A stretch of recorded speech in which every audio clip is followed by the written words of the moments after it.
असलामुअलैकुम दोस्तों की हाल चाल है या अज आप सिख हिस्टरी जानने की कोशिश करने एक वीडियो है बहुत इनफॉर्मेटिव वीडियो है। बाबा गुरु नानक साहब तो गुरु गोबिंद सिंह साहब ते गुरु गोबिंद सिंह साहब तो महाराजा रणजीत सिंह तक जितनी भी सिख इतिहास है जितनी भी सिख हिस्टरी है इस वीडियो ਦੇ ਵਿੱਚ ਜਾਣਨੇ ਆ। बड़ी ਤੇ ਦੂਸਰਾ ਉਹਨਾਂ ਨੇ ਇਸ ਵੀਡੀਓ ਦੇ ਵਿੱਚ ਕੋਸ਼ਿਸ਼ ਕੀਤੀ ਕਿ ਪੂਰੀਆਂ ਸਨਾਂ ਨਾਲ ਲਿਖ ਕੇ ਦੱਸ ਕੇ ਬਿਆਨ ਕਰਨ यानी कि एक सन ਦੇ ਵਿੱਚ ਹਰ ਸਨ ਦੇ ਵਿੱਚ ਜੋ ਕੁਝ ਹੋਇਆ 20 ਮਿੰਟ ਦੀ ਵੀਡੀਓ ਦੋਸਤੋ ਮੁਕੰਮਲ ਇਤਿਹਾਸ ਇਹਦੇ ਵਿੱਚ ਕਵਰ ਕੀਤਾ ਗਿਆ।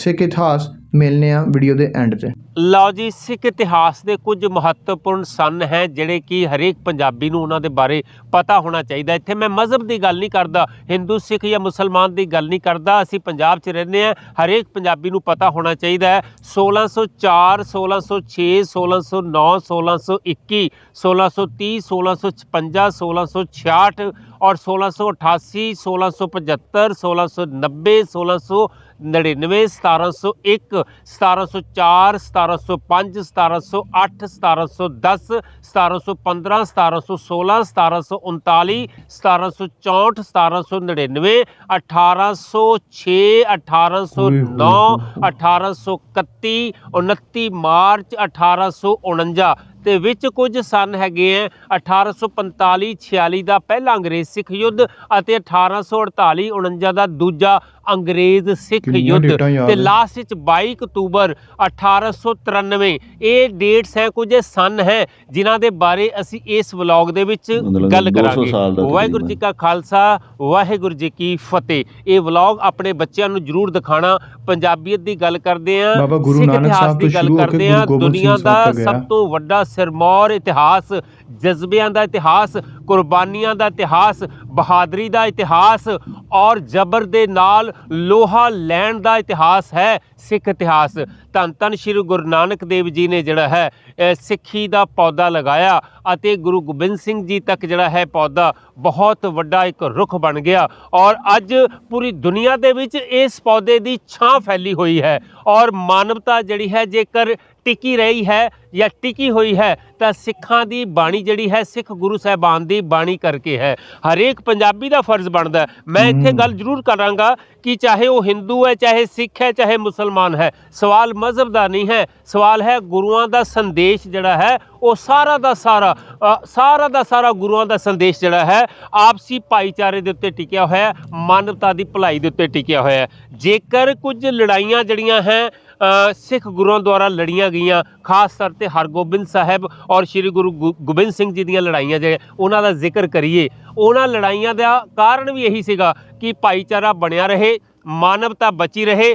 ਅਸੂਲਾਂ ਦੀ ਲੜਾਈਆਂ ਸੀਗੀਆਂ, ਕਿਸੇ ਮਜ਼ਹਬ ਦੇ ਹੱਕ ਦੇ ਵਿੱਚ ਕਿਸੇ ਖਾਸ या ਇਹ ਨਾ ਇੱਥੇ ਆਪਾਂ ਵੀਡੀਓ ਰੋਕ ਕੇ ਇਹ ਬਾਬਾ ਗੁਰੂ ਨਾਨਕ ਸਾਹਿਬ ਤੋਂ ਗੁਰੂ ਗੋਬਿੰਦ ਸਿੰਘ ਸਾਹਿਬ ਸਾਰੇ ਗੁਰੂਆਂ ਦਾ ਇਹ ਹੀ ਆਬਜੈਕਟਿਵ ਮਕਸਦ ਸੀ ਕਿ ਪੂਰੀ ਦੁਨੀਆ 'ਚ ਭਾਈਚਾਰਾ ਇਨਸਾਨੀਅਤ ਬਣਿਆ ਰਹੇ। ਬਿਲਕੁਲ ਮਜ਼ਹਬ ਦੇ ਹੱਕ 'ਚ ਨਹੀਂ ਹੈ ਤੇ ਨਾ ਹੀ ਕਿਸੇ ਖਾਸ ਮਜ਼ਹਬ ਦੇ ਖਿਲਾਫ ਸੀਗੀਆਂ ਉਹ ਲੜਾਈਆਂ, ਉਹ ਸਿਰਫ ਮਾਨਵਤਾ ਦੀ ਭਲਾਈ ਕਰਕੇ ਸੀ ਤਾਂ ਜੋ ਦੁਨੀਆ ਦੇ ਵਿੱਚ ਸੱਚ ਜਿਹੜਾ ਹੈ ਉਹ ਜਿਉਂਦਾ ਰਹੇ। ਇਸ ਕਰਕੇ ਸਾਡੇ ਸਿੱਖ ਗੁਰੂ ਸਾਹਿਬਾਨ ਨੇ ਉਹ ਲੜਾਈਆਂ ਲੜੀਆਂ। ਤਾਂ ਇਹ ਕੁਝ ਡੇਟਸ ਜਿਹੜੀਆਂ ਮੈਂ ਬੋਲੀਆਂ, ਕੁਝ ਸਨ ਬੋਲੇ ਹੈ, ਇਹ ਹਰੇਕ ਬੱਚੇ ਤੱਕ ਪਹੁੰਚਾਉਣਾ ਆਪਾਂ ਨੇ ਔਰ ਘਰ ਘਰ ਦੇ ਵਿੱਚ ਇਹ ਸੰਦੇਸ਼ ਜਾਣਾ ਚਾਹੀਦਾ ਹੈ ਕਿ ਇਹ ਮਿਤੀਆਂ ਜਿਹੜੀਆਂ ਸਨ ਜਿਹੜੀਆਂ ਪੰਜਾਬ ਦੇ ਬੱਚਿਆਂ ਨੂੰ ਪਤਾ ਹੋਣੀਆਂ ਚਾਹੀਦੀਆਂ। ਧੰਨ ਧੰਨ ਸ਼੍ਰੀ ਗੁਰੂ ਨਾਨਕ ਦੇਵ ਜੀ ਤੋਂ ਸ਼ੁਰੂ ਕਰਦੇ ਹਾਂ। 1469 ਦੇ ਵਿੱਚ ਗੁਰੂ ਨਾਨਕ ਸਾਹਿਬ ਨੇ ਤੁਹਾਨੂੰ ਪਤਾ ਕਿ ਅਵਤਾਰ ਧਾਰਿਆ ਔਰ ਗੁਰੂ ਨਾਨਕ ਸਾਹਿਬ ਤੋਂ ਬਾਅਦ ਸ਼੍ਰੀ ਗੁਰੂ ਅੰਗਦ ਦੇਵ ਜੀ ਜਿਨ੍ਹਾਂ ਨੇ ਗੁਰਮੁਖੀ ਲਿਪੀ ਦਾ ਜਿਹੜਾ ਹੈ ਸੰਕਲਨ ਕੀਤਾ। ਉਸ ਤੋਂ ਬਾਅਦ ਤੀਸਰੇ ਗੁਰੂ ਧੰਨ ਧੰਨ ਸ਼੍ਰੀ ਗੁਰੂ ਅਮਰਦਾਸ ਜੀ ਮਹਾਰਾਜ ਔਰ ਉਹਨਾਂ ਦਾ ਸਭ ਤੋਂ ਵੱਡਾ ਯੋਗਦਾਨ ਹੈ ਕਿ ਸਮਾਜਿਕ ਸੁਧਾਰ ਉਹਨਾਂ ਨੇ ਕੀਤੇ। ਔਰ ਉਸ ਤੋਂ ਬਾਅਦ ਚੌਥੇ ਗੁਰੂ ਸ਼੍ਰੀ ਗੁਰੂ ਰਾਮਦਾਸ ਜੀ ਮਹਾਰਾਜ, ਧੰਨ ਧੰਨ ਸ਼੍ਰੀ ਗੁਰੂ ਰਾਮਦਾਸ ਜੀ ਤੋਂ ਬਾਅਦ ਜਿਹੜਾ ਹੈ ਸਿੱਖ ਇਤਿਹਾਸ ਦੇ ਵਿੱਚ ਇੱਕ ਬਹੁਤ ਵੱਡਾ ਪਰਿਵਰਤਨ ਆਉਣਾ ਸ਼ੁਰੂ ਹੋਇਆ। ਔਰ ਸਭ ਤੋਂ ਵੱਡਾ ਪਰਿਵਰਤਨ ਕੀ ਹੈ ਉਹ 1601 ਤੋਂ ਸ਼ੁਰੂ ਹੁੰਦਾ ਹੈ। 1588 ਦੇ ਵਿੱਚ ਜਿਹੜੀ ਹੈ ਸ਼੍ਰੀ ਹਰਿਮੰਦਰ ਸਾਹਿਬ ਦਾ ਦਰਬਾਰ ਸਾਹਿਬ ਦਾ ਜਿਹੜਾ ਹੈ ਨਿਰਮਾਣ ਦਾ ਕਾਰਜ ਸ਼ੁਰੂ ਹੁੰਦਾ। ਤਾਂ ਗੱਲ ਕਰਾਂਗੇ ਹੁਣ ਆਪਾਂ 1588 ਤੋਂ 1588 ਤੋਂ ਲੈ ਕੇ 1601 ਤੱਕ 1601 ਤੱਕ ਦਾ ਜਿਹੜਾ ਵਕਫਾ ਹੈ ਇਸ ਦੇ ਵਿੱਚ ਦਰਬਾਰ ਸਾਹਿਬ ਦਾ ਨਿਰਮਾਣ ਪੂਰਾ ਹੋਇਆ। तो ਜਿਹੜੇ ਪਹਿਲੇ ਚਾਰ ਗੁਰੂ ਸਾਹਿਬਾਨ ਹੈ ਉਹਨਾਂ ਦਾ ਯੋਗਦਾਨ ਬਹੁਤ ਹੈ ਸਿੱਖ ਇਤਿਹਾਸ ਦੇ ਵਿੱਚ, ਉਹਦੀ ਵੱਖਰੇ ਤੌਰ ਤੇ ਗੱਲ ਕਰਾਂਗੇ। ਲੇਕਿਨ ਜਿਹੜੇ ਸਨ ਮੈਂ ਚੱਕੇ ਨੇ 1588 ਤੋਂ ਲੈ ਕੇ ਅੱਗੇ ਅਸੀਂ ਚੱਲਾਂਗੇ ਤਾਂ 1588 ਦੇ ਵਿੱਚ ਦਰਬਾਰ ਸਾਹਿਬ ਦਾ ਨਿਰਮਾਣ, 1588 ਤੋਂ ਬਾਅਦ ਜਿਹੜਾ ਹੈ 1601 ਦੇ ਵਿੱਚ ਦਰਬਾਰ ਸਾਹਿਬ ਦਾ ਨਿਰਮਾਣ ਦਾ ਸੰਪੂਰਨ ਹੋਣਾ, ਔਰ ਮੁਸਲਿਮ ਫਕੀਰ ਮੀਆਂ ਮੀਰ ਜੀ ਨੇ ਜਿਹੜਾ ਹੈ ਦਰਬਾਰ ਸਾਹਿਬ ਦਾ ਨੀਂਹ ਪੱਥਰ ਰੱਖਿਆ। ਹੁਣ ਗੱਲ ਇੱਥੇ ਇੱਕ ਹੋਰ ਕਰ ਦੇਵਾਂ ਮੈਂ, ਅਕਸਰ ਯਾ ਇਹ ਗੱਲ ਬੜੀ ਪਿਆਰੀ ਕਰ ਰਹੇ ਨੇ ਕਿ ਚੌਥੇ ਗੁਰੂ ਰਾਮਦਾਸ ਜੀ ਨੇ, ਮੀਆਂ ਮੀਰ ਇੱਕ ਮੁਸਲਮਾਨ ਸੀ, ਉਹਦੇ ਕੋਲੋਂ ਉਹਨੇ ਗੁਰਦੁਆਰਾ ਹਰਮੰਦਰ ਸਾਹਿਬ ਦੀ ਨੀਂਹ ਰਖਵਾਈ ਸੀ। ਇਹ ਇੰਨਾ ਕੁ ਮੈਨੂੰ ਪਤਾ, ਹੁਣ ਬਾਕੀ ਅੱਗੇ ਦੇਖਣਾ। ਕਈ ਵਾਰੀ ਇਸ ਚੀਜ਼ ਦਾ ਸਾਡੇ ਵਿਦਵਾਨ ਜਾਂ ਸਾਡੇ ਲੋਕ ਜਿਹੜੀਆਂ ਸਾਡੀਆਂ ਕਿਤਾਬਾਂ, ਸਾਡੇ ਸਿਲੇਬਸ ਇਹ ਪੜ੍ਹਾ ਜਾਂਦੇ ਨੇ ਕਿ ਸਿੱਖ ਧਰਮ ਜਿਹੜਾ ਹੈ ਜ਼ਹਿਨ ਦੇ ਵਿੱਚ ਆ ਜਾਂਦਾ ਹੈ ਕਿ ਸਿੱਖ ਧਰਮ ਇਸਲਾਮ ਦੇ ਖਿਲਾਫ ਹੈ। ਬਿਲਕੁਲ ਇਸਲਾਮ ਦੇ ਖਿਲਾਫ ਨਹੀਂ ਹੈ। ਇਸਲਾਮ ਅਤੇ ਸਿੱਖ ਧਰਮ ਦਾ ਜਿਹੜਾ ਹੈ ਬਹੁਤ ਨਿੱਘਾ, ਬਹੁਤ ਪਿਆਰਾ, ਬਹੁਤ ਵਧੀਆ, ਬੜਾ ਸ਼ਾਨਦਾਰ ਰਿਸ਼ਤਾ ਹੈ। ਪਹਿਲੀ ਤੰਦ ਰਿਸ਼ਤੇ ਦੀ ਜਿਹੜੀ ਤੁਸੀਂ ਦੇਖ ਸਕਦੇ ਹੋ ਕਿ ਬਾਲਾ ਤੇ ਮਰਦਾਨਾ ਦੇ ਨਾਲ ਗੁਰੂ ਨਾਨਕ ਸਾਹਿਬ ਦੇ ਨਾਲ ਹੈ। ਦੂਸਰੀ ਤੰਦ ਜਿਹੜੀ ਜਿਸ ਦੀ ਮੈਂ ਗੱਲ ਕਰ ਰਿਹਾ ਔਰ ਉਹ ਹੈ ਮੁਸਲਿਮ ਫਕੀਰ ਮੀਆਂ ਮੀਰ ਜੀ, ਉਹਨਾਂ ਤੋਂ ਨੀਂਹ ਪੱਥਰ ਰਖਵਾਇਆ ਗਿਆ ਦਰਬਾਰ ਸਾਹਿਬ ਦਾ। ਅੱਗੇ ਗੱਲ ਕਰਾਂਗੇ ਪੀਰ ਬੁੱਧੂ ਸ਼ਾਹ ਦੀ ਗੱਲ ਕਰਾਂਗੇ, ਅੱਗੇ ਨਬੀ ਖਾਂ ਤੇ ਗਨੀ ਖਾਂ ਜਿਨ੍ਹਾਂ ਨੇ ਸ਼੍ਰੀ ਗੁਰੂ ਗੋਬਿੰਦ ਸਿੰਘ ਜੀ ਨੂੰ ਉੱਚ ਦਾ ਪੀਰ ਕਿਹਾ ਸੀ, ਉਹਨਾਂ ਦੀ ਗੱਲ ਕਰਾਂਗੇ। ਨਵਾਬ ਮਲੇਰਕੋਟਲਾ ਹੈ, ਉਹਨਾਂ ਦੀ ਗੱਲ ਕਰਾਂਗੇ। ਦੇਖੋ ਗੱਲਾਂ ਬਹੁਤ ਹੈ, ਲੇਕਿਨ ਇਹ ਗੱਲ ਸਪਸ਼ਟ ਹੈ ਕਿ ਸਿੱਖ ਇਤਿਹਾਸ ਜਿਹੜਾ ਹੈ ਆਪਸੀ ਭਾਈਚਾਰੇ ਦਾ ਇਤਿਹਾਸ ਹੈ। ਇਹ ਜਿਹੜਾ ਪੂਰਾ ਸਿੱਖ ਫਿਲਾਸਫੀ ਹੈ ਇਹ ਆਪਸੀ ਭਾਈਚਾਰਾ ਤੇ ਮਾਨਵਤਾ ਤੇ ਘੁੰਮਦੀ ਹੈ। ਗੱਲ ਸ਼ੁਰੂ ਕਰਦੇ ਹਾਂ ਹੁਣ ਫਿਰ 1588 ਤੋਂ। ਤਾਂ 1588 ਦੇ ਵਿੱਚ ਜਿਹੜਾ ਹੈ ਹਰਮੰਦਰ ਸਾਹਿਬ ਦਾ ਨਿਰਮਾਣ, 1601 ਦੇ ਵਿੱਚ ਉਸ ਦਾ ਨਿਰਮਾਣ ਜਿਹੜਾ ਹੈ ਸੰਪੂਰਨ ਹੁੰਦਾ ਹੈ। 1604 ਦੇ ਵਿੱਚ ਸ਼੍ਰੀ ਗੁਰੂ ਗ੍ਰੰਥ ਸਾਹਿਬ ਦਾ ਸੰਕਲਨ, ਬਹੁਤ ਵੱਡਾ ਕਾਰਜ। ਧੰਨ ਧੰਨ ਸ਼੍ਰੀ ਗੁਰੂ ਅਰਜਨ ਦੇਵ ਜੀ ਮਹਾਰਾਜ ਨੇ ਕਿਸ ਤਰੀਕੇ ਨਾਲ ਉਸ ਸਮੇਂ ਬਾਣੀ ਨੂੰ ਇਕੱਤਰ ਕੀਤਾ, ਜਦੋਂ ਕੋਈ ਕੰਪਿਊਟਰ ਨਹੀਂ ਸੀ, ਜਦੋਂ ਕੋਈ ਇੰਟਰਨੈਟ ਨਹੀਂ ਸੀਗਾ ਅਤੇ ਨਾ ਹੀ ਪ੍ਰਿੰਟਿੰਗ ਮਸ਼ੀਨਾਂ ਹੁੰਦੀਆਂ ਸੀਗੀਆਂ। ਤੁਸੀਂ ਅੰਦਾਜ਼ਾ ਲਗਾ ਕੇ ਦੇਖੋ, ਜ਼ਰੂਰ ਮੈਂ ਬੱਚਿਆਂ ਨੂੰ ਜ਼ਰੂਰ ਕਹਾਂਗਾ ਕਿ ਅੰਦਾਜ਼ਾ ਲਗਾ ਕੇ ਦੇਖੋ ਕਿ ਕਿਸ ਤਰੀਕੇ ਦੇ ਨਾਲ ਉਹਨਾਂ ਨੇ ਉਸ ਬਾਣੀ ਨੂੰ ਇਕੱਤਰ ਕੀਤਾ ਔਰ ਇਕੱਤਰ ਕਰਕੇ ਉਸ ਨੂੰ ਕੰਪੋਜ਼ ਕੀਤਾ। ਭਾਈ ਗੁਰਦਾਸ ਜੀ ਨੇ ਜਿਹੜਾ ਹੈ ਉਸ ਦੇ ਵਿੱਚ ਉਹਨਾਂ ਦੀ ਮਦਦ ਕੀਤੀ ਔਰ 1604 ਦੇ ਵਿੱਚ ਜਿਹੜਾ ਹੈ ਇਹ ਗੁਰੂ ਗ੍ਰੰਥ ਸਾਹਿਬ ਦਾ ਕਾਰਜ ਸੰਪੂਰਨ ਹੋਇਆ। ਧੰਨ ਧੰਨ ਸ਼੍ਰੀ ਗੁਰੂ ਗ੍ਰੰਥ ਸਾਹਿਬ ਜਿਹੜੇ ਹੈ ਪੂਰੀ ਦੁਨੀਆ ਦੇ ਲਈ, ਮਾਨਵਤਾ ਦੇ ਲਈ ਵੇ ਆਫ ਲਾਈਫ ਜਿਹੜੀ ਹੈ ਉਸ ਨੂੰ ਸਿਖਾਉਂਦੇ ਹੈ। ਸਭ ਤੋਂ ਵੱਡੀ ਗੱਲ ਹੈ ਕਿ ਹਰੇਕ ਮਜ਼ਹਬ, ਹਰੇਕ ਧਰਮ ਦੇ ਜਿਹੜੇ ਹੈ ਰਿਪਰੈਜ਼ੈਂਟੇਸ਼ਨ ਜਿਹੜੀ ਹੈ ਗੁਰੂ ਗ੍ਰੰਥ ਸਾਹਿਬ ਦੇ ਵਿੱਚ ਮਿਲਦੀ ਹੈ। ਸੂਫੀ ਸੰਤਾਂ ਦੀ ਬਾਣੀ ਵੀ ਦਰਜ ਹੈ, ਭਗਤਾਂ ਦੀ ਬਾਣੀ ਵੀ ਦਰਜ ਹੈ ਔਰ ਭੱਟਾਂ ਤੇ ਗਵਈਆਂ ਦੀ ਬਾਣੀ ਵੀ ਦਰਜ ਹੈ। ਇਹ ਹੈ ਗੁਰੂ ਗ੍ਰੰਥ ਸਾਹਿਬ ਦਾ। ਪਹਿਲੇ ਪੰਜ ਗੁਰੂ ਸਾਹਿਬਾਨ ਧੰਨ ਧੰਨ ਸ਼੍ਰੀ ਗੁਰੂ ਨਾਨਕ ਦੇਵ ਜੀ, ਧੰਨ ਧੰਨ ਸ਼੍ਰੀ ਗੁਰੂ ਅੰਗਦ ਦੇਵ ਜੀ ਮਹਾਰਾਜ, ਧੰਨ ਧੰਨ ਸ਼੍ਰੀ ਗੁਰੂ ਅਮਰਦਾਸ ਜੀ ਮਹਾਰਾਜ, ਧੰਨ ਧੰਨ ਸ਼੍ਰੀ ਗੁਰੂ ਰਾਮਦਾਸ ਜੀ ਮਹਾਰਾਜ, ਧੰਨ ਧੰਨ ਸ਼੍ਰੀ ਗੁਰੂ ਅਰਜਨ ਦੇਵ ਜੀ ਮਹਾਰਾਜ, ਪਹਿਲੇ ਪੰਜ ਗੁਰੂ ਸਾਹਿਬਾਨ ਅਤੇ 9ਵੇਂ ਗੁਰੂ ਧੰਨ ਧੰਨ ਸ਼੍ਰੀ ਗੁਰੂ ਤੇਗ ਬਹਾਦਰ ਸਾਹਿਬ ਦੀ ਬਾਣੀ ਵੀ ਇਸ ਦੇ ਵਿੱਚ ਦਰਜ ਹੈ। ਤਾਂ ਗੁਰੂ ਗ੍ਰੰਥ ਸਾਹਿਬ ਦਾ ਦਰਜਾ ਜਿਹੜਾ ਹੈ ਉਹ ਬਹੁਤ ਵੱਡਾ ਹੈ। ਆਧੁਨਿਕ ਸਮੇਂ ਦੇ ਵਿੱਚ ਜੇਕਰ ਮਾਨਵਤਾ ਨੇ ਕੋਈ ਭਾਈਚਾਰੇ ਦਾ ਸੰਦੇਸ਼ ਲੈਣਾ ਤਾਂ ਗੁਰੂ ਗ੍ਰੰਥ ਸਾਹਿਬ ਨੂੰ ਓਟ ਆਸਰਾ ਲਿਆ ਜਾਂਦਾ ਹੈ। ਤਾਂ ਇਸ ਕਰਕੇ ਇਸ ਦੀ ਜਾਣਕਾਰੀ ਦਿੱਤੀ ਹੈ। 1604 ਤੋਂ ਬਾਅਦ 1606 ਦੇ ਵਿੱਚ ਸ਼੍ਰੀ ਗੁਰੂ ਅਰਜਨ ਦੇਵ ਜੀ ਦੀ ਸ਼ਹਾਦਤ ਹੈ।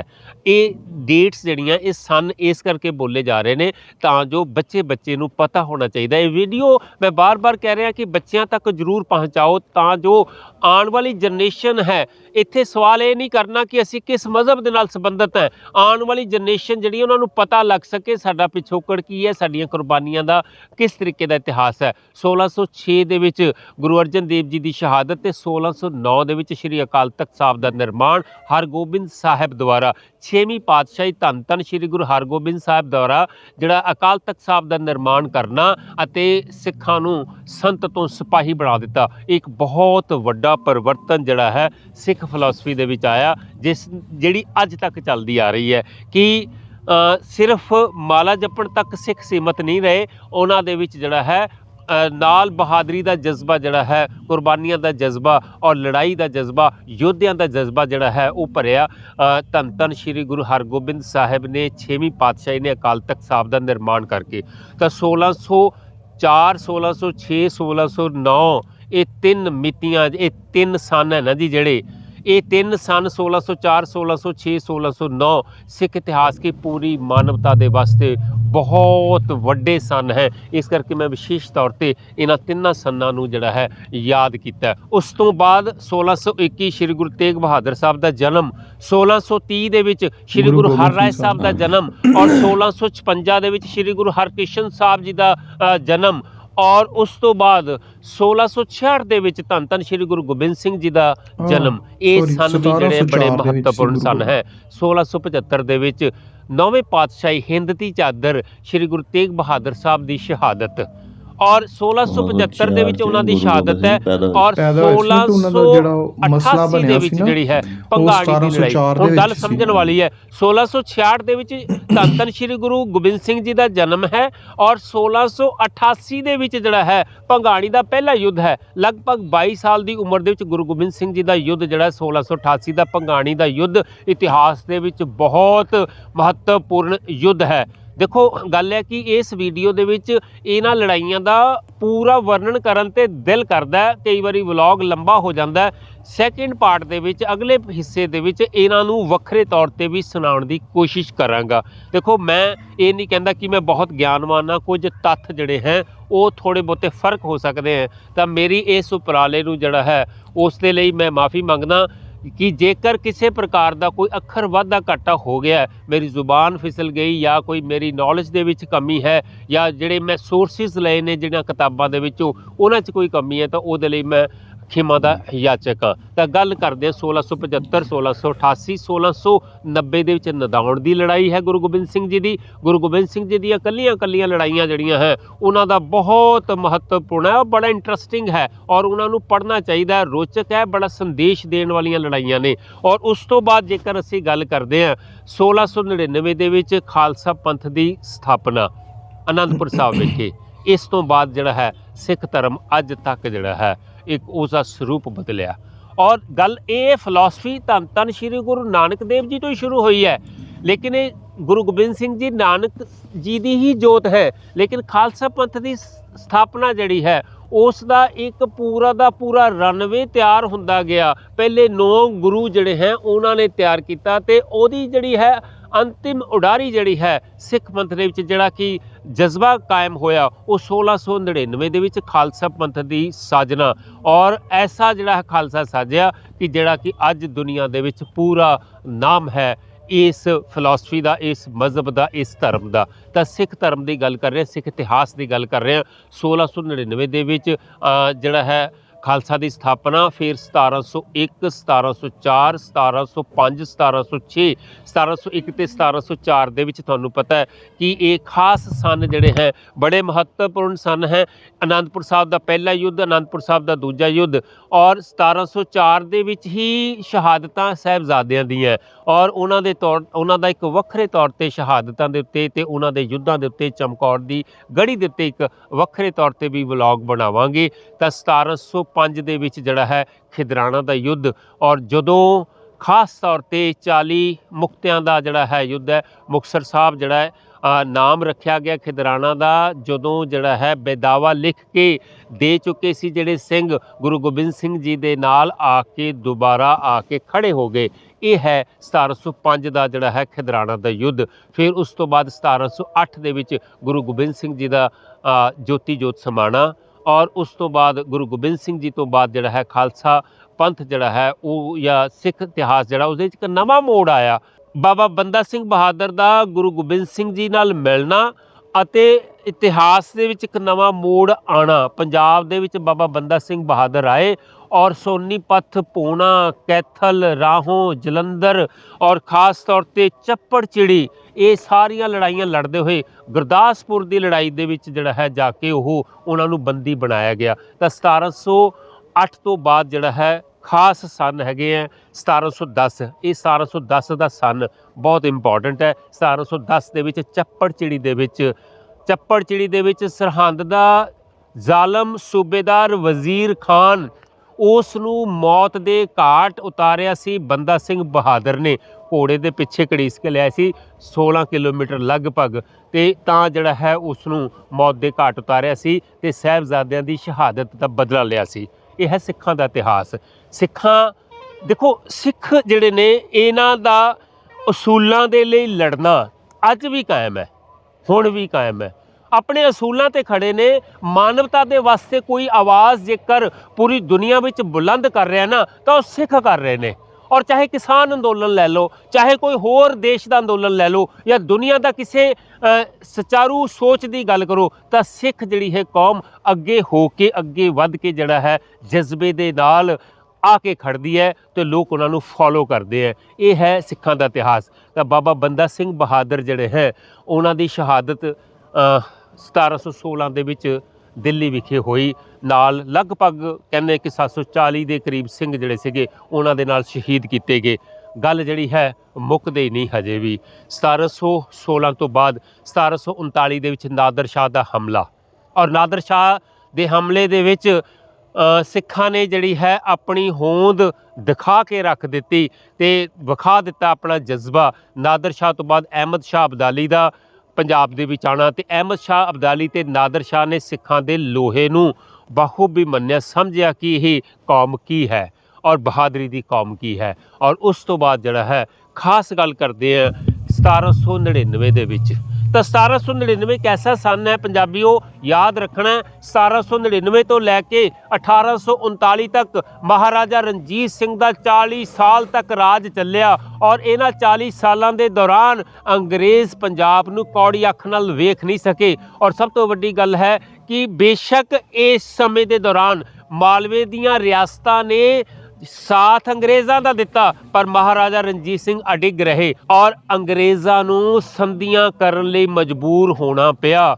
ਹੁਣ 3 ਸਨ ਮੈਂ ਬੋਲਾਂਗਾ, ਬੜੇ ਇੰਪੋਰਟੈਂਟ ਹੈ, ਬੜੇ ਮਹੱਤਵਪੂਰਨ ਹੈ। 1806 ਦੇ ਵਿੱਚ ਜਿਹੜੀ ਹੈ ਲਾਹੌਰ ਦੀ ਸੰਧੀ, 1809 ਦੇ ਵਿੱਚ ਸ਼੍ਰੀ ਅੰਮ੍ਰਿਤਸਰ ਸਾਹਿਬ ਦੀ ਸੰਧੀ, ਅਤੇ 1831 ਦੇ ਵਿੱਚ ਰੋਪੜ ਦੀ ਸੰਧੀ। ਇਹ ਅੰਗਰੇਜ਼ਾਂ ਤੇ ਮਹਾਰਾਜਾ ਰਣਜੀਤ ਸਿੰਘ ਦੇ ਵਿਚਕਾਰ ਹੋਈਆਂ, ਤੇ ਇਹਨਾਂ ਸੰਧੀਆਂ ਤੋਂ ਬਾਅਦ ਸਤਲੁਜ ਦਰਿਆ ਨੂੰ ਜਿਹੜਾ ਹੈ ਕੁਦਰਤੀ ਸੀਮਾ ਕਰਾਰ ਦਿੱਤਾ ਗਿਆ ਮਹਾਰਾਜਾ ਰਣਜੀਤ ਸਿੰਘ ਦੇ ਰਾਜ ਅਤੇ ਸਿੱਖ ਰਾਜ ਦੇ ਵਿਚਕਾਰ। ਮਹਾਰਾਜਾ ਰਣਜੀਤ ਸਿੰਘ ਦੇ ਦੇਹਾਂਤ ਤੋਂ ਬਾਅਦ ਅੰਗਰੇਜ਼ਾਂ ਨੇ ਬੜੀਆਂ ਕੋਝੀਆਂ ਚਾਲਾਂ ਚੱਲੀਆਂ। ਲਾਲ ਸਿੰਘ ਅਤੇ ਤੇਜ ਸਿੰਘ ਉਹਨਾਂ ਨੂੰ ਆਪਣੇ ਨਾਲ ਮਿਲਾਇਆ, ਉਹਨਾਂ ਨੇ ਗੱਦਾਰੀ ਕੀਤੀ। ਪਹਿਲਾ ਅੰਗਰੇਜ਼ ਸਿੱਖ ਯੁੱਧ ਤੇ ਦੂਜਾ ਅੰਗਰੇਜ਼ ਸਿੱਖ ਯੁੱਧ ਜਿਹੜਾ ਹੈ ਸਿੱਖਾਂ ਨੂੰ ਉਸ ਦੇ ਵਿੱਚ ਹਾਰ ਦਾ ਮੂੰਹ ਵੇਖਣਾ ਪਿਆ। 1845-46 ਦੇ ਵਿੱਚ ਪਹਿਲਾ ਅੰਗਰੇਜ਼ ਸਿੱਖ ਯੁੱਧ ਹੁੰਦਾ, ਬੜੀ ਬਹਾਦਰੀ ਦੇ ਨਾਲ ਯੋਧੇ ਜੁਝਾਰੂ ਤਰੀਕੇ ਨਾਲ ਉਸ ਯੁੱਧ ਨੂੰ ਲੜੇ। ਪਰ 1848-49 ਦੇ ਵਿੱਚ ਜਿਹੜਾ ਹੈ ਦੂਸਰਾ ਅੰਗਰੇਜ਼ ਸਿੱਖ ਯੁੱਧ ਹੁੰਦਾ। ਇਹਨਾਂ ਯੁੱਧਾਂ ਦੇ ਵਿੱਚ ਸਭਰਾਉਂ ਦੀ ਲੜਾਈ, ਮੁਦਕੀ ਦੀ ਲੜਾਈ, ਅਲੀਵਾਲ ਦੀ ਲੜਾਈ, ਬੱਦੋਵਾਲ ਦੀ ਲੜਾਈ, ਗੁਜਰਾਤ ਦੀ ਲੜਾਈ, ਚਿਲੀਆਂਵਾਲਾ ਦੀ ਲੜਾਈ, ਰਾਮਨਗਰ ਦੀ ਲੜਾਈ, ਇਹ ਪਹਿਲੇ ਅੰਗਰੇਜ਼ ਸਿੱਖ ਯੁੱਧ ਅਤੇ ਦੂਜੇ ਅੰਗਰੇਜ਼ ਸਿੱਖ ਯੁੱਧ ਦੀਆਂ ਮਹੱਤਵਪੂਰਨ ਲੜਾਈਆਂ। ਬੜੀ ਬਹਾਦਰੀ ਤੇ ਜਜ਼ਬੇ ਦੇ ਨਾਲ ਸਿੱਖਾਂ ਨੇ ਇਤਿਹਾਸ ਇਸ ਲੜਾਈਆਂ ਨੂੰ ਲੜਿਆ, ਪਰ ਲਾਲ ਸਿੰਘ ਅਤੇ ਤੇਜ ਸਿੰਘ ਦੀ ਗੱਦਾਰੀ ਦੇ ਕਾਰਨ ਜਿਹੜਾ ਹੈ ਸਾਨੂੰ ਉਸ ਦੇ ਵਿੱਚ ਹਾਰ ਦਾ ਮੂੰਹ ਵੇਖਣਾ ਪਿਆ। ਪਰ ਨਿਰਾਸ਼ਾ ਦੀ ਕੋਈ ਗੱਲ ਨਹੀਂ, ਜਜ਼ਬਿਆਂ ਦਾ ਇਤਿਹਾਸ ਹੈ। ਸਿੱਖ ਬਹਾਦਰੀ ਦੇ ਨਾਲ ਫਿਰ ਵੀ ਲੜਦੇ ਰਹੇ। ਔਰ ਜਿਹੜਾ ਇਹ 29 ਮਾਰਚ 1849 ਈਸਵੀ ਨੂੰ ਪੰਜਾਬ ਜਿਹੜਾ ਸੀਗਾ ਉਸ ਨੂੰ ਅੰਗਰੇਜ਼ਾਂ ਨੇ ਅੰਗਰੇਜ਼ੀ ਰਾਜ ਦੇ ਵਿੱਚ ਲਾਰਡ ਡਲਹੌਜ਼ੀ ਨੇ ਮਿਲਾ ਲਿਆ। ਔਰ 29 ਮਾਰਚ 1857 ਨੂੰ ਹੀ ਦੇਸ਼ ਦੀ ਆਜ਼ਾਦੀ ਜਿਹੜੀ ਹੈ ਉਹਦੇ ਲਈ ਭਾਰਤ ਦਾ ਪਹਿਲਾ ਜਿਸ ਨੂੰ ਵਿਦਰੋਹ ਕਹਿੰਦੇ ਆ ਉਹ ਆਜ਼ਾਦੀ ਦਾ ਵਿਦਰੋਹ ਸ਼ੁਰੂ ਹੋਇਆ, ਗਦਰ ਸ਼ੁਰੂ ਹੋਇਆ। 1947 ਆਇਆ। 1947 ਦੇ ਵਿੱਚ ਆ ਕੇ ਵੰਡ ਹੋਈ, ਨਫ਼ਰਤ ਦੀ ਹਨੇਰੀ ਚੱਲੀ, ਤਾਂ ਉਸ ਨਫ਼ਰਤ ਦੀ ਹਨੇਰੀ ਦੇ ਵਿੱਚ ਜਿਹੜਾ ਹੈ ਸਾਡੇ ਗੁਰੂ ਧਾਮ ਜਿਹੜੇ ਹੈ ਦੂਸਰੇ ਪਾਸੇ ਰਹਿ ਗਏ। ਲਹਿੰਦੇ ਪੰਜਾਬ ਦੇ ਵਿੱਚ ਉਹਨਾਂ ਦੀ ਸਾਂਭ ਸੰਭਾਲ ਦੀ ਅਰਦਾਸ ਸੱਚੇ ਮਨੋਂ ਤੁਸੀਂ ਦੇਖ ਸਕਦੇ ਕਿ ਕਿੰਨਾ ਅਰਦਾਸ ਦੇ ਵਿੱਚ ਦਮ ਹੈ। 75 ਸਾਲ 76 ਸਾਲ ਉਸ ਅਰਦਾਸ ਨੂੰ ਕੀਤਾ ਗਿਆ ਔਰ ਆਖਰ ਦੇ ਵਿੱਚ ਉਹ ਲਾਂਘਾ ਖੁੱਲ੍ਹਿਆ ਅਤੇ ਕਰਤਾਰਪੁਰ ਸਾਹਿਬ ਦੇ ਦਰਸ਼ਨ ਜਿਹੜੇ ਹੈ ਉਹ ਅੱਜ ਪੂਰੀਆਂ ਸੰਗਤਾਂ ਜਿਹੜੀਆਂ ਹੈ ਕਰਨ ਦੇ ਯੋਗ ਹੋਈਆਂ। ਇਹ ਅਰਦਾਸ ਦੇ ਵਿੱਚ ਤਾਕਤ ਹੈ। ਇਹ ਸਿੱਖਾਂ ਦਾ ਜਿਹੜਾ ਹੈ ਇੱਕ ਤੁਸੀਂ ਕਹਿ ਸਕਦੇ ਆ ਕਿ ਸਬਰ ਵੀ ਹੈ, ਸੰਤੋਖ ਵੀ ਹੈ, ਔਰ ਉਹ ਸਬਰ ਦੇ ਨਾਲ ਅਰਦਾਸ ਕਰਦੇ ਚਲੇ ਗਏ ਅਤੇ ਆਸ ਕਰਦੇ ਚਲੇ ਗਏ ਤੇ ਆਸ ਅੱਜ ਜੋ ਪੂਰੀ ਹੋਈ। ਇਹ 1947 ਦਾ ਗਦਰ ਤੇ ਖਾਸ ਤੌਰ ਤੇ 1984 ਦੀ ਜਿਹੜੀ ਹਨੇਰੀ ਹੈ ਸਿੱਖਾਂ ਦੇ ਉੱਤੇ ਚੱਲੀ, ਉਸ ਦਾ ਬੇਹੱਦ ਅਫਸੋਸ ਹੈ ਕਿ ਉਸ ਨੂੰ ਸਹੀ ਢੰਗ ਦੇ ਨਾਲ ਪੇਸ਼ ਨਹੀਂ ਕੀਤਾ ਗਿਆ ਅੱਜ ਤੱਕ। ਜੇਕਰ ਉਸ ਨੂੰ ਸਹੀ ਢੰਗ ਨਾਲ ਪੇਸ਼ ਕੀਤਾ ਜਾਵੇ, ਸਹੀ ਢੰਗ ਦੇ ਨਾਲ ਪਹੁੰਚਾਇਆ ਜਾਵੇ ਤਾਂ ਉਸ ਦੇ ਵਿੱਚ ਬੜੀਆਂ ਗੱਲਾਂ ਜਿਹੜੀਆਂ ਹੈ ਨਿਕਲਦੀਆਂ। ਪਰ ਇਹ 1984 ਤੋਂ ਲੈ ਕੇ ਹੁਣ ਤੱਕ ਜਿਹੜਾ ਹੈ ਇਹ ਕੌਮ ਜਿਹੜੀ ਹੈ ਜੁਝਾਰੂ ਕੌਮ ਹੈ ਔਰ ਆਪਣੇ ਹੱਕਾਂ ਦੇ ਲਈ ਤਾਂ ਲੜਦੀ ਹੀ ਲੜਦੀ ਹੈ, ਦੂਸਰਿਆਂ ਦੇ ਹੱਕਾਂ ਦੇ ਲਈ ਵੀ ਲੜਦੀ ਹੈ ਔਰ ਦੂਸਰੇ ਧਰਮਾਂ ਦੇ ਲਈ ਵੀ ਲੜਦੀ ਹੈ, ਦੂਸਰੇ ਮਜ਼ਹਬਾਂ ਦੇ ਲਈ ਵੀ ਲੜਦੀ ਹੈ, ਮਾਨਵਤਾ ਦੇ ਲਈ ਲੜਦੀ ਹੈ, ਭਲਾਈ ਦੇ ਲਈ ਲੜਾਈ ਲੜਦੀ ਹੈ, ਏਕਤਾ ਲਈ ਲੜਦੀ ਹੈ, ਸੰਘਰਸ਼ ਦੇ ਲਈ ਜਿਹੜਾ ਹੈ ਸਹੀ ਪਾਸੇ ਦਿਸ਼ਾ ਤੇ ਦਿਸ਼ਾ ਇਸ ਦੁਨੀਆ ਨੂੰ ਮਿਲੇ। ਇਸ ਕਰਕੇ ਸਿੱਖ ਇਤਿਹਾਸ ਜਿਹੜਾ ਹੈ ਉਸ ਨੂੰ ਸਹੀ ਰੂਪ ਦੇ ਵਿੱਚ ਪੜ੍ਹਨਾ ਤੇ ਪੜ੍ਹਾਉਣਾ ਤੇ ਲੋਕਾਂ ਤੱਕ ਪਹੁੰਚਾਉਣਾ ਬਹੁਤ ਜ਼ਰੂਰੀ ਹੈ ਔਰ ਸਿੱਖ ਇਤਿਹਾਸ ਨੂੰ ਹੇਠਲੀਆਂ ਕਲਾਸਾਂ ਤੋਂ ਸ਼ੁਰੂ ਕਰਨਾ ਚਾਹੀਦਾ ਹੈ। ਚੌਥੀ, ਪੰਜਵੀਂ, ਛੇਵੀਂ ਤੋਂ ਹੀ ਜਿਹੜਾ ਸਿੱਖ ਇਤਿਹਾਸ ਨੂੰ ਪੜ੍ਹਾਉਣਾ ਸ਼ੁਰੂ ਕਰਨਾ ਚਾਹੀਦਾ ਹੈ। ਜਿਹੜੀਆਂ ਕਿਤਾਬਾਂ ਪੰਜਾਬ ਦਾ ਇਤਿਹਾਸ ਅੱਜ ਪੰਜਾਬ ਸਕੂਲ ਸਿੱਖਿਆ ਬੋਰਡ ਦੀ +2 ਦੀ ਕਲਾਸ ਦੇ ਵਿੱਚ ਲੱਗਿਆ ਹੋਇਆ ਉਸ ਨੂੰ 5ਵੀਂ 6ਵੀਂ ਤੋਂ ਸ਼ੁਰੂ ਹੋਣਾ ਚਾਹੀਦਾ ਸਾਰੀ ਦੀ ਸਾਰੀ ਕਿਤਾਬ, ਤਾਂ ਜੋ ਜਿਹੜਾ ਹੈ ਇੱਕ ਐਡਵਾਂਸਡ ਸਟੱਡੀ ਵੱਲ +2 ਦੇ ਜਾ ਕੇ ਵਿਦਿਆਰਥੀ ਅੱਗੇ ਚੱਲ ਸਕਣ। ਵਲੌਗ ਲੰਬਾ ਹੋ ਜਾਂਦਾ ਹੈ, ਤੁਸੀਂ ਪਹਿਲਾ ਵਲੌਗ ਜ਼ਰੂਰ ਦੇਖਿਓ, ਡਿਸਕ੍ਰਿਪਸ਼ਨ ਦੇ ਵਿੱਚ ਲਿੰਕ ਦਿੱਤਾ ਹੋਇਆ ਹੈ। ਸਿੱਖਾਂ ਦੇ ਇਤਿਹਾਸ ਤੋਂ ਬਿਨਾਂ ਭਾਰਤ ਦਾ ਇਤਿਹਾਸ ਅਧੂਰਾ, ਇਹ ਉਸ ਦਾ ਟਾਈਟਲ। ਇਸ ਤਰ੍ਹਾਂ ਦੇ ਵਲੌਗ ਲੈ ਕੇ ਆਉਂਦੇ ਰਵਾਂਗੇ। ਖਿਮਾ ਦੇ ਯਾਚਕ ਹੈ ਜੇਕਰ ਕੋਈ ਕਮੀ ਪੇਸ਼ੀ ਹੈ। ਧੰਨਵਾਦ, ਸ਼ੁਕਰੀਆ, ਮਿਹਰਬਾਨੀ। ਵਾਹਿਗੁਰੂ ਜੀ ਕਾ ਖਾਲਸਾ, ਵਾਹਿਗੁਰੂ ਜੀ ਕੀ ਫਤਿਹ। ਹਿਸਟਰੀ ਦੱਸੀ ਹੈ।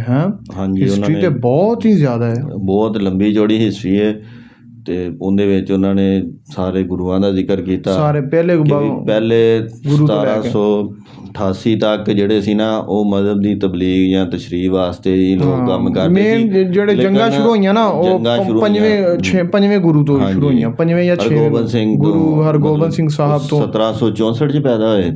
ਇਹ ਨਹੀਂ ਮੈਨੂੰ ਯਾਦ, ਉਹ ਚਲੋ ਦੱਸ ਗਏ ਹੁਣ, ਇਹਨਾਂ ਤੇ ਉਹ ਦੱਸ ਗਏ ਨਹੀਂ ਪਤਾ ਚੱਲਿਆ। ਲੇਕਿਨ ਦੇਖਿਆ ਜਾਵੇ ਤੇ ਇਹ ਸਾਰੀ ਜਿਹੜੀ ਜਿਤਨੀ ਵੀ ਹਿਸਟਰੀ ਹੈ ਸਾਰੀ ਜੰਗਾਂ ਤੇ ਹੀ। ਹਾਂਜੀ, ਕਿ ਜੰਗਾਂ ਗੁਰੂ ਗੋਬਿੰਦ ਸਿੰਘ ਸਾਹਿਬ ਦੇ ਦੌਰ 'ਚ ਹੀ ਹੁੰਦੀਆਂ ਰਹੀਆਂ। ਇਹਨਾਂ ਨੇ ਆਖਿਆ ਕਿ 1788 'ਚ। ਹਾਂਜੀ, ਫਿਰ ਉਹਨਾਂ ਦੀ ਇੱਕ ਹੋਰ ਗੱਲ ਉਹਨਾਂ ਨੇ ਕਿਹਾ ਜੀ ਇਹ ਸਾਰੀਆਂ ਜੰਗਾਂ ਜਿਹੜੀਆਂ ਨੇ ਇਹ ਭਾਈਚਾਰੇ ਵਾਸਤੇ, ਲੋਕਾਂ ਦੀ ਭਲਾਈ ਵਾਸਤੇ ਨੇ। ਜਿਸ ਤਰ੍ਹਾਂ ਹੁਣ ਕਿਸਾਨ ਅੰਦੋਲਨ ਹੈ ਜਾਂ ਜੂਸ, ਯਾਨੀ ਕਿ ਹੱਕ ਚੀਜ਼ਾਂ ਨੇ, ਉਹ ਮਤਲਬ ਕਿ ਕਿਸਾਨ ਤੇ ਮੁਸਲਮਾਨ ਵੀ ਨੇ ਉੱਥੇ ਹੱਕ ਵਾਸਤੇ, ਯਾਨੀ ਕਿ ਜਿੰਨੀਆਂ ਵੀ ਜੰਗਾਂ ਹੋਈਆਂ ਉਹ ਹੱਕ ਵਾਸਤੇ ਹੋਈਆਂ।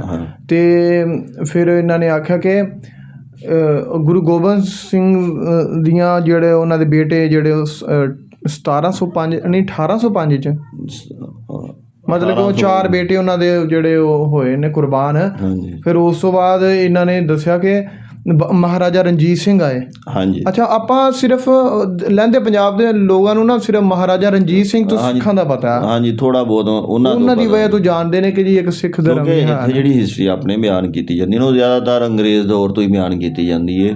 ਉਸ ਤੋਂ ਪਹਿਲੇ ਵਾਲੀ ਇੰਨੀ ਖਾਸ ਤੌਰ ਤੇ ਮਹਾਰਾਜਾ ਰਣਜੀਤ ਸਿੰਘ ਤੋਂ ਸ਼ੁਰੂ ਕਰਕੇ ਤੇ ਉਹ ਅਹਿਮਦ ਸ਼ਾਹ ਅਬਦਾਲੀ ਜਿਹੜਾ ਅਫਗਾਨੀਸਤਾਨ ਚੋਂ ਆਇਆ, ਹਿੰਦੁਸਤਾਨ ਚ ਹਮਲੇ ਕਰਦੇ ਰਹੇ। ਜਦੋਂ ਅੰਗਰੇਜ਼ ਆ ਗਏ ਉਸ ਤੋਂ ਬਾਅਦ ਫਿਰ ਹਰੀ ਸਿੰਘ ਨਲਵਾ, ਇਹਨਾਂ ਦੀਆਂ ਆਪਾਂ ਗੱਲਾਂ ਜ਼ਿਆਦਾ ਸੁਣੀਆਂ ਸੀ। ਲੇਕਿਨ ਉਹਨਾਂ ਨੇ ਦੱਸਿਆ ਕਿ ਬਾਬਾ ਗੁਰੂ ਨਾਨਕ ਸਾਹਿਬ ਦਾ ਪਤਾ ਕਿ ਇਹ ਉਹਨਾਂ ਦੇ ਧਰਮ ਇੱਥੋਂ ਸ਼ੁਰੂ ਹੋਇਆ, ਲੇਕਿਨ ਉਹਦੇ ਦਰਮਿਆਨ ਕਿਤਨਾ ਕੁਛ ਸੀ। ਫਿਰ ਉਹਨਾਂ ਨੇ ਇੱਕ ਹੋਰ ਗੱਲ ਕੀਤੀ, ਉਹਨਾਂ ਨੇ ਕਿਹਾ ਭਾਈਚਾਰੇ ਦੀ ਗੱਲ ਇੱਥੋਂ ਹੈ ਕਿ ਤੁਸੀਂ ਉਹ ਵੇਖਿਆ ਕਿ ਮੀਆਂ ਮੀਰ ਕੋਲੋਂ ਉਹਨਾਂ ਨੇ ਗੁਰੂ ਰਾਮਦਾਸ ਜੀ ਨੇ, ਚੌਥੇ ਗੁਰੂ ਨੇ, ਹਾਂਜੀ, ਉਹਨਾਂ ਦੀ ਨੀਂਹ ਰਖਵਾਈ, ਹਰਮੰਦਰ ਦੀ ਨੀਂਹ ਰਖਵਾਈ, ਹਰਮੰਦਰ ਗੁਰਦੁਆਰਾ ਹਰਮੰਦਰ ਦੀ ਨੀਂਹ ਬਾਬਾ ਗੁਰੂ ਨਾਨਕ ਜੀ ਦੇ ਨਾਲ ਬਾਬਾ ਮਰਦਾਨਾ ਉਹ ਨਾਲ ਰਹੇ। ਲੋਕ ਇਹ ਗਲਤ ਤਾਸਰ ਦਿੰਦੇ ਨੇ ਕਿ ਮੁਸਲਮਾਨਾਂ ਦੇ ਖਿਲਾਫ ਇਹ ਧਰਮ, ਲੇਕਿਨ ਉਹਨਾਂ ਨੇ ਆਖਿਆ ਕਿ ਨਹੀਂ, ਆਪਸ 'ਚ ਬੜਾ ਨਿੱਘਾ ਸੁਭਾਅ ਹੈ, ਆਪਸ 'ਚ ਅੱਛਾ ਮਤਲਬ ਕਿ ਤਲਕ ਹੈ ਮਜ਼ਹਬ ਦਾ। ਮਤਲਬ ਕਿ ਇਹਦਾ ਇਹ ਆਪਾਂ ਇੱਥੋਂ ਜਾਂ ਗੈਸ ਕਰ ਸਕਦੇ ਹਾਂ ਕਿ ਮੁਸਲਮਾਨ ਤੇ ਸਿੱਖਾਂ ਦਾ ਇੱਕ ਨਾ ਬੜਾ ਉਹ ਰਿਹਾ ਭਾਈਚਾਰਾ ਰਿਹਾ ਸ਼ੁਰੂ ਤੋਂ ਹੀ। ਹਾਂਜੀ ਦੋਸਤੋ, ਵੀਡੀਓ ਬਹੁਤ ਪਿਆਰੀ ਸੀ। ਇਹ ਜਿਹੜੇ ਖਾਸ ਤੌਰ ਤੇ ਪੰਜਾਬ ਲਹਿੰਦਾ ਪੰਜਾਬ, ਚੜ੍ਹਦਾ ਪੰਜਾਬ। ਹਾਂਜੀ, ਵੀਡੀਓ ਦੋਸਤੋ ਪਿਆਰੀ ਸੀ ਤੇ ਵੀਡੀਓ ਲੰਬੀ ਵੀ ਹੋ ਰਹੀ ਹੈ, ਲੇਕਿਨ ਇਹ ਭਾਈ ਜੀ ਨੇ ਜਿਤਨੀ ਵੀ ਇਨਫੋਰਮੇਸ਼ਨ ਦਿੱਤੀ ਬਹੁਤ ਹੀ ਜ਼ਿਆਦਾ ਸੀ। ਤੇ ਅਗਰ ਕੋਈ ਸਾਡੇ ਚੈਨਲ ਨੂੰ ਇਹ ਦੇਖਦਾ ਤੇ ਆਪਣੇ ਬੱਚਿਆਂ ਨੂੰ ਇਹ ਵੀਡੀਓ ਜ਼ਰੂਰ ਸ਼ੇਅਰ ਕਰੇ ਤਾਂ ਕਿ ਤੁਹਾਨੂੰ ਸਾਰਿਆਂ ਨੂੰ ਸਿੱਖ ਇਤਿਹਾਸ ਦਾ ਉਸ ਤੋਂ ਬਾਅਦ ਪੰਜਾਬ ਇਤਿਹਾਸ ਦਾ ਵੀ ਪਤਾ ਚੱਲੇ। ਮਿਲਦੇ ਹਾਂ ਨਵੀਂ ਵੀਡੀਓ ਨਾਲ। ਆਪਣਾ ਖਿਆਲ ਰੱਖਿਆ ਜੇ। ਅੱਲਾ ਹਾਫਿਜ਼।